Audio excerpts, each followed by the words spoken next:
Tonight, I'm rolling with the beard. Mike joins me and we discuss our top 10 most played games of 2020. So tonight, Mike joins me and we discuss our most played games of 2020. Thanks for having me back, Eric. Thanks for coming back, Mike. That was the worst Barbara Walters impression. No. I'm actually looking forward to doing this list because there have been so many top 10 lists this year. I feel like more this year than ever before, and this one isn't the top 10 hotness. It's just what we played.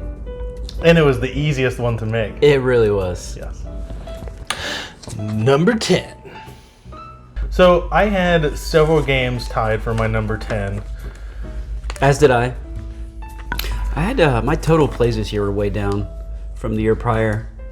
I had 287 plays of 113 unique games.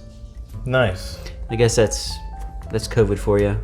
Those are pretty solid numbers, though. Yeah, my only that breaks down to about 2.5 plays per game.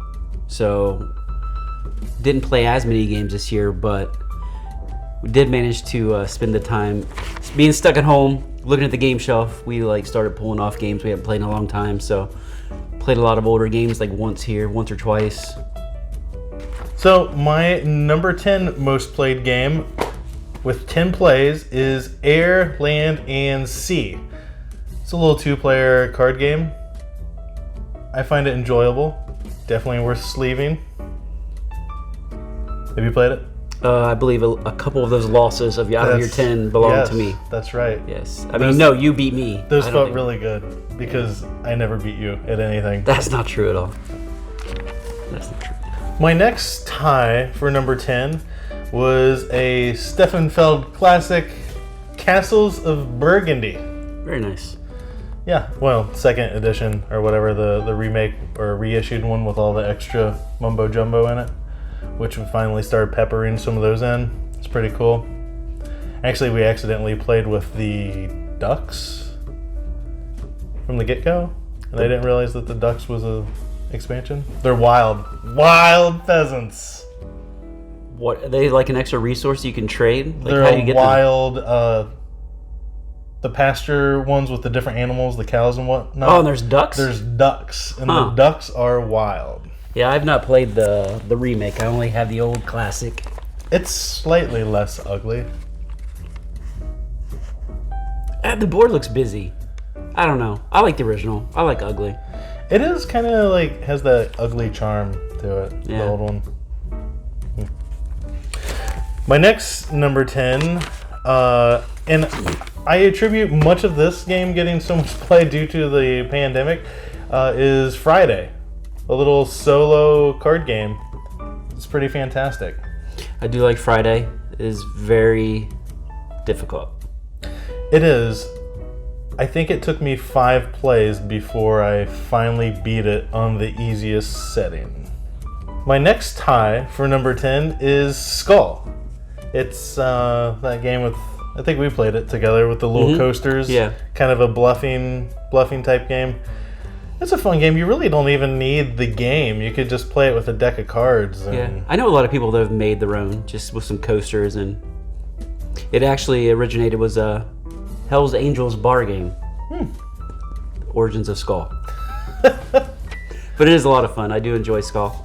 And it's heavily dependent on the crowd that you're playing yes. with. There are some people that I play games with that I won't offer to play that game because it wouldn't be fun. All right, for my number 10, I also had several games that tied. I had 5 games that I played 5 times each last year. I'm just going to go over them kind of quickly. My first number 10 is Quicks. Quick little 2 to 5 player dice chucker family game. You can only play that with 5? You could probably play with you could probably play with as many you want. I think it's only, the box says 2 to 5, I believe. But I'm sure you could play with as many as you wanted to. You're just rolling dice and picking a number. Although I feel like if you had more than 5, the number you get not on your turn would be too much. I could see that. Yeah, so. Quicks. I do have a Quicks story that's pretty quick. Yes. we introduced that game to my mother-in-law. She enjoyed it, and she was playing it so intensely, she was carving like X's into our table. She pushed so hard on her score sheet with her pen, and now our table has little X's all over it. You need to get some dry erase. Yeah. All right, my second number 10 is a 2 to 4 player abstract strategy game. Michael Kiesling, very popular, Azul. This is just a what you call it, a tile lane abstract game. You're drafting tiles from the center of a board. Plays pretty quick, easy to pick up. Azul. It can be mean too. It really can be mean. If you're peeking at somebody else's board, Yep. Steal the tiles they need, or force them to drop them all to the floor so they get a bunch of negative points. All right, my third number 10 is a 2-player only game that I actually got this year. It's an older game that I didn't pick up until when we were in the pandemic, so I wanted another 2-player game to play at home, and that is Targi. Targi is a worker placement game with kind of the modular board. The board changes kind of depending on how you place your workers each round, gathering resources, trying to get people into your tribe. It's a great 2-player only strategy game. I enjoyed it a lot. I enjoyed it too. I think did we play it twice? Or just once? I think we only played it once. It was a good game. Yeah, I wouldn't mind picking up the expansion that came out recently for it and seeing how that goes. And my fourth tie for number 10 is Raiders of the North Sea. Shem Phillips Goody Garfield Games. Worker placement with the twist of you place a worker, take a worker, get both actions. Vikings, it's a great game. I love it. Love it. Have you played any of the expansions yet? Nope. Ooh, we just played one the other day. It adds like quests to the board on places that have already been raided. So it's like an extra element that you can spend your workers' military power or whatever on their cards. You spend those to get the quest. It's pretty sweet. Yeah, definitely would check that out. And my final number 10 is, I think, the newest game from Alexander Pfister, Capstone Games, Maracaibo. Maracaibo is I don't know what you would even call it, exploration game with some hand management, kind of a rondel, going around the board in a circle, exploring islands, fighting battles. You're a hired gun. This one's very close to taking over Great Western Trail as my favorite Alexander Pfister game. I don't know. It's getting close. Great Western Trail is better for its simplicity compared to this game because there is a lot going on in Maracaibo and it takes a long time to set the game up. But I really enjoy it. I like that there's not a campaign, but like a story where you can go through and play through a story mode where it adds more characters to the game and changes up the board. And I really enjoy Maracaibo. Highly recommend. I know a handful of people that would be vomiting and twitching right now at your comment of the simplicity of Great Western Trail. In comparison, not that it's a complex game, but when you first teach that game to some people, you just see their eyes like, what? Both games, there's definitely a lot going on in both games, but would you not agree that Maracaibo is a little bit more going on? Yeah, I would say there's significant. It is way easier to teach Great Western Trail than Maracaibo. Well, he peppered in a little bit of the oh my goods with the multiple use cards and like that right there. I feel it's definitely easier. Makes the decision making far. It's definitely easier to teach Maracaibo if somebody already knows Great Western Trail for sure. But I can't imagine teaching Maracaibo to someone who's never played Great Western Trail. It's tough. Not impossible, but it's difficult for sure. Those are my 5 number 10s. Number 9. So my number 9 most played game of 2020 is a solo game, which I never would have imagined. And it was a Marvel themed game. Not that I dislike Marvel or anything about it, but I went into this game having no expectations to like it, and I fell in love with it instantly. Marvel United.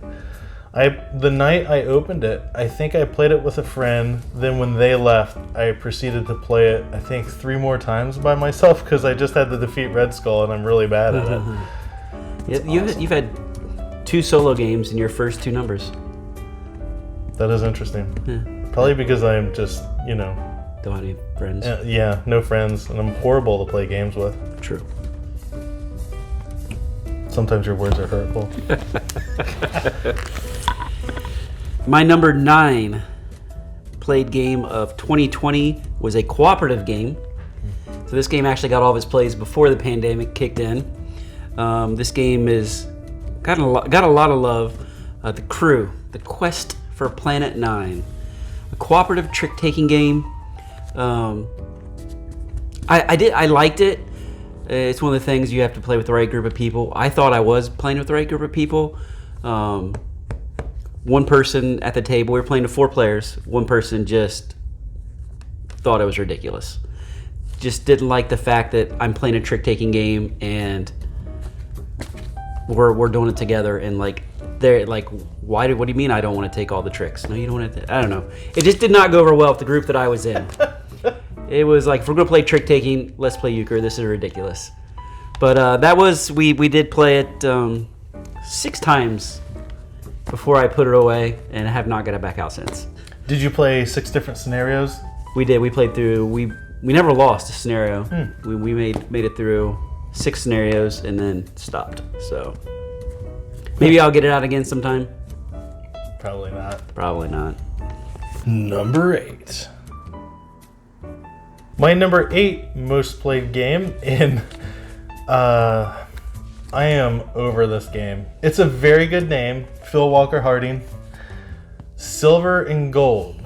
It is a fantastic little card game with dry erase cards, and you scribble on your cards and you get to wipe them off, and you get the little powder of the dry erase markers everywhere. But it's a really good game. Played it a ton. Definitely got my money's worth out of it, and now have zero desire to ever play it again. I think I've only played it one time, but I feel like every time I come over here before the night's over, somebody says, let's play Silver and Gold. It's Gary. Every time it's Gary. It is Gary. We're not playing it anymore, Gary. All right, my number 9 most played game of 2020 is an oldie but a goodie, a Richard Garfield dice chunker, King of the Hill, King of Tokyo. This game tends to come out a lot. It's always, the kids like to play it, so it's easy to get off the shelf and play. And it is fun. You're just throwing dice and trying to kill everybody else and become the King of Tokyo. Do the kids ever form an alliance against you? They hate me. So it's not even about winning or losing for them. It's just about me not winning. So there you go. Number 7. My number 7 most played game is another game I did not anticipate liking. I actually picked it up solely because it was cheap at Target and it looked kind of interesting and it was big and took up a lot of rooms. Klask. It kind of scratches that itch that I thought could only be fulfilled by the air hockey table that's leaning up against the garage. At the that's moment. a magnet, right? Underneath? Yeah, you put these magnets underneath and you just hit these balls back and forth, but there's these little other magnet pieces that you don't want to get stuck on your club that you're hitting with, and there's a few other small elements that you can score. So it's not just solely you trying to hit the ball into the other person's hole. There's a couple other elements that make it a little more exciting, especially the small size of the game. I feel like they packed a lot of excitement into the 4 square feet that it takes up. I've never played it. That's awesome. And I did find out that we had played it with the clubs the wrong way for a very long time. We were using... Isn't there a picture on the box? There is a picture on the box, but I'm a bad person and I'm an idiot. And we scratched up the top of the board in the process. Klask. My number 7 most played game of 2020 is a card drafting game that possibly might be moving in. I might like it better than Seven Wonders. And that is It's a Wonderful World by Blue Orange Games. It's just a card drafting game. You're building up your engine to basically get different types of resources to help you buy more cards. It's very quick. Only played over 4 rounds, I believe. Yeah. Did you see there's a new one coming out? Yes, it's a Wonderful Kingdom, I think it's called. Something like that. Yeah, I don't know much about it, but I saw that it was coming out. So I do like it. I love the artwork on it.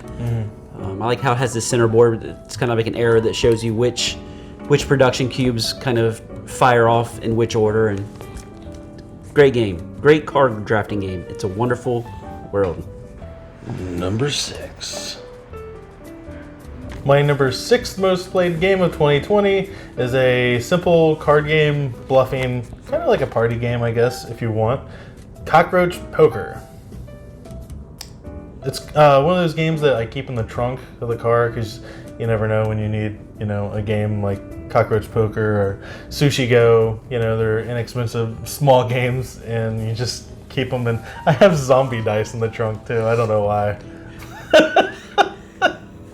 I could just see you like stuck on the highway in traffic.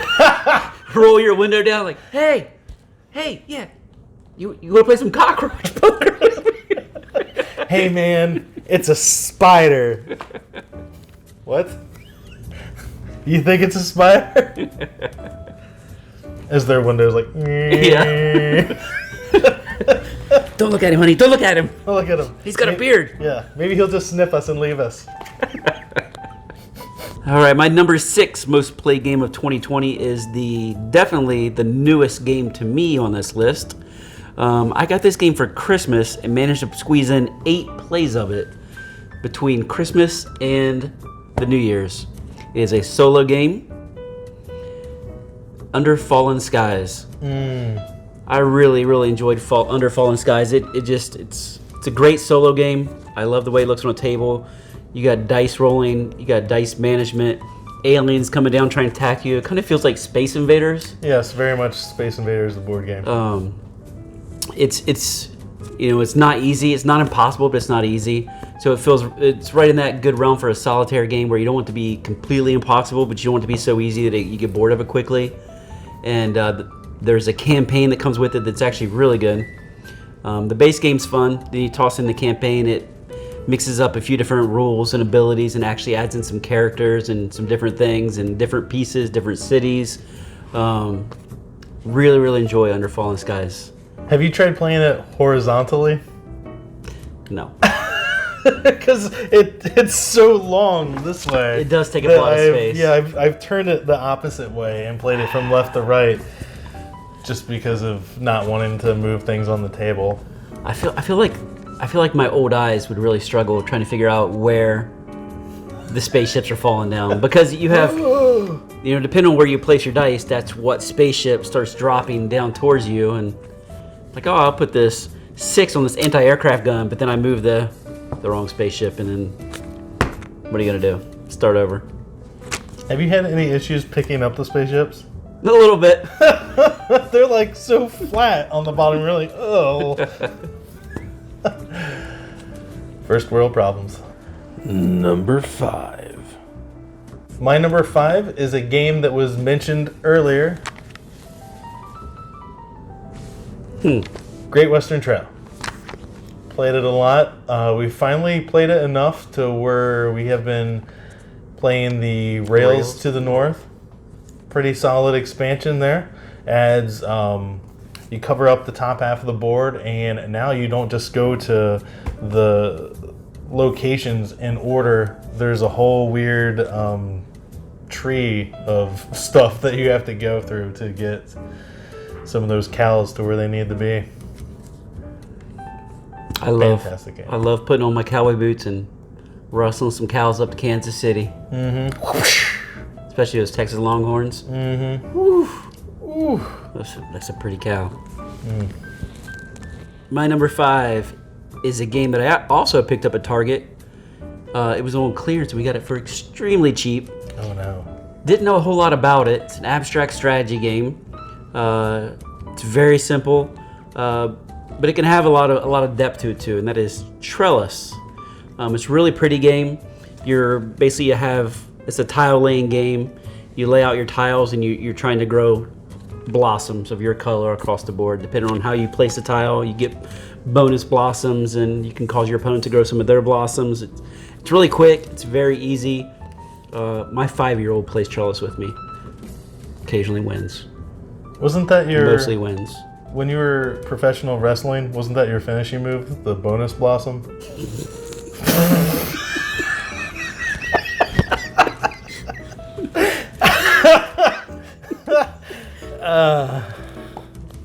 I was waiting a long time to say that. Hey, don't. The bonus blossom is no joke.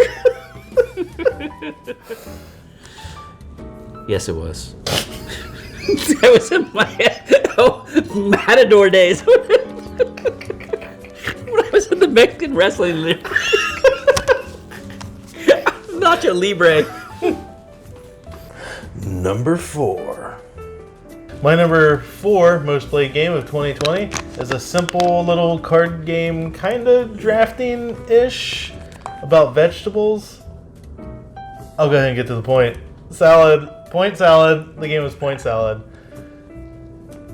There's really not much to say about it. It's really quick. The cards, I will say, they made the cards have almost that bicycle cushioning, like they shuffle great. I do. I love point salad. Yeah, it is a good game. Quick, easy. Did you have point salad, right? Yes. Didn't you bring it over for a game night? And I did. think we had multiple tables playing point salad with the Melodice soundtrack. Yes, yes. The Melodice soundtrack for point salad is very good. It was quite the event. Oh, you know it's a party when 2 tables are playing point salad at the same time. Yeah, yep. Quite the gala. Just gathering up those peppers and tomatoes, Ooh. stealing lettuce. All right, my number 4 is a 2-player only game by Uwe Rosenberg in Lookout Games. This may be hard to believe. It's a Uwe Rosenberg game. It has polyominoes in it. Yeah, polyominoes. You mean Tetris pieces? Yes. No, quilt pieces. The game is Patchwork. 2-player game where you're purchasing polyomino pieces with buttons and sewing them into your quilt, and you're just trying to build a quilt. You're gathering buttons. Each patch costs different amount of hours. And eventually, once you spend as many hours as the board allows you, I guess, the game will end. It's very simple. It's a great 2-player game. It is a good 2-player game. Yeah. Weren't you going to purchase a 3D printer so you could print your own buttons to upgrade the components?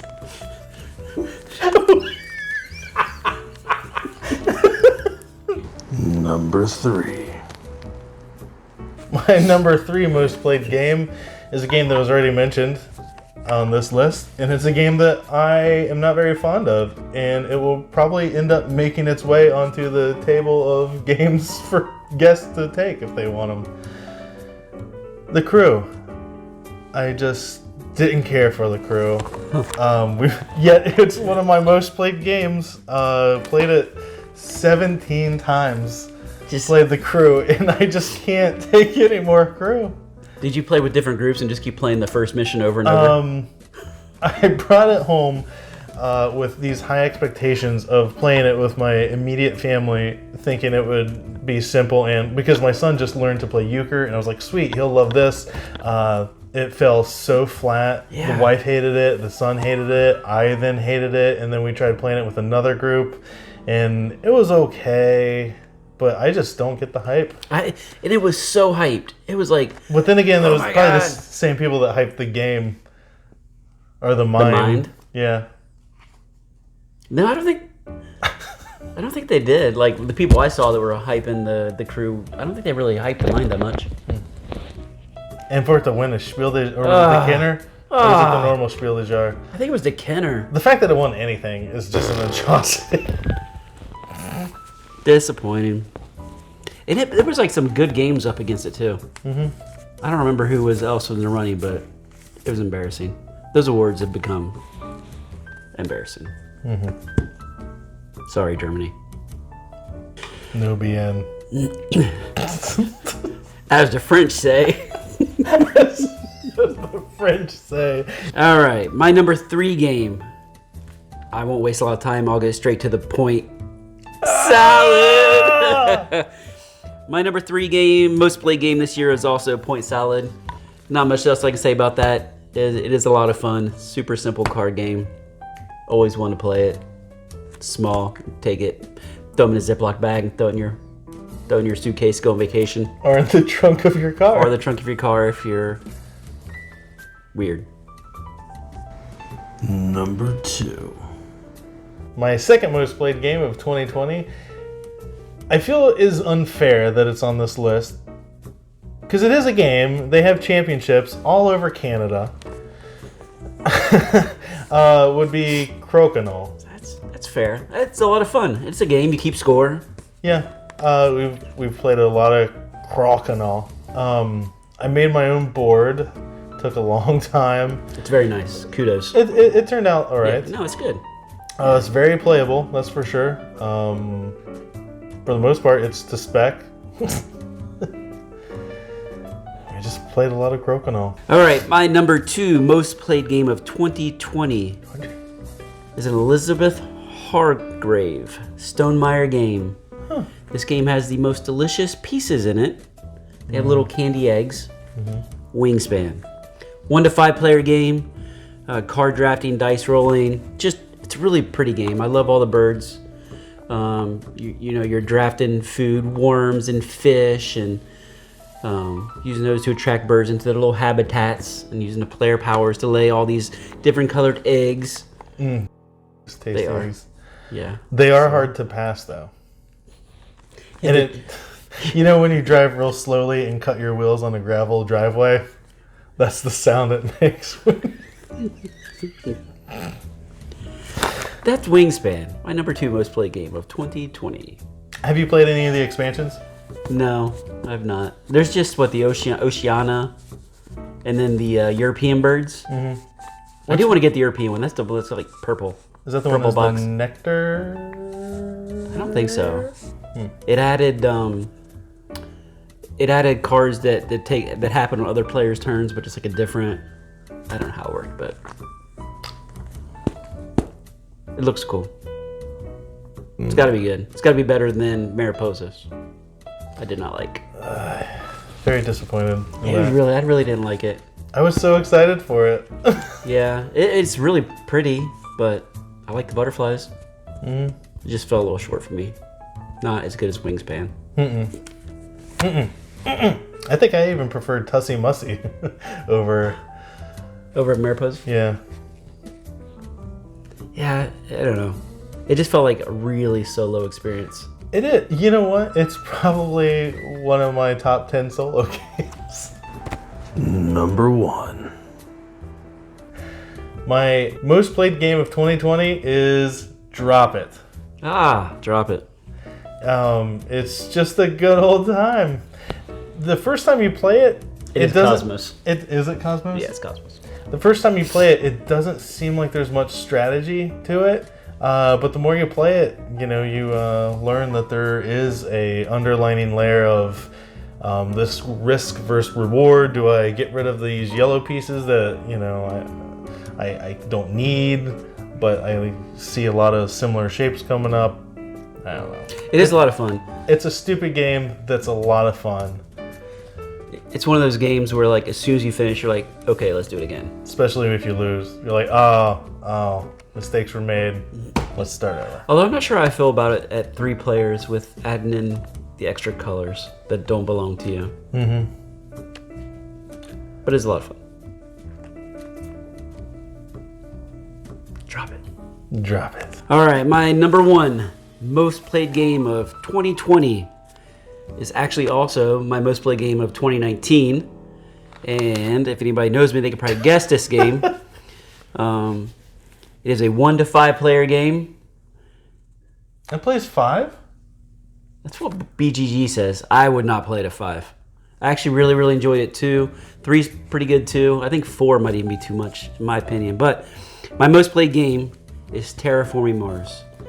I logged 17 plays of Terraforming Mars, and that is down considerably from the 63 times I played it in 2019. That is a lot of plays of a very long game. And in 2020, all 17 of my plays, I think all 17, included all 5 expansions: the Full Bore, Hellas, Elysium, Prelude, Colonies, Venus Next, Turmoil, all of them mixed in there. I love the game. I love everything about it. It's my wife's favorite game. We play it a lot. I know a lot of people didn't really care for Turmoil so much, but I liked it a lot. I mean, once you've played it as many times as we have, it's nice to add in some cards to kind of mix it up and give you something else to think about. This turn, next turn, the turn after that. I love everything about Terraforming Mars. I don't think there's anything about it. I wore out an entire deck of cards. I actually contacted the publisher and was like, hey, how can I just get a new set of cards? And they sent me a whole brand new deck of cards for the base set. So best customer service ever. They also told me to sleeve them, but but they gave them to me anyway. But Terraforming Mars, you're gathering resources, I guess. Gather resources, trying to increase the oxygen level to Mars, increase the water level of Mars, and bring up the heat on Mars to basically mirror Earth to make it habitable. Have you soloed it? I've never soloed it. Really? Never soloed it. It's pretty solid. Solo. Is it? Mm-hmm. Yeah, I've never tried. I don't know. It feels like a lot of setup to break.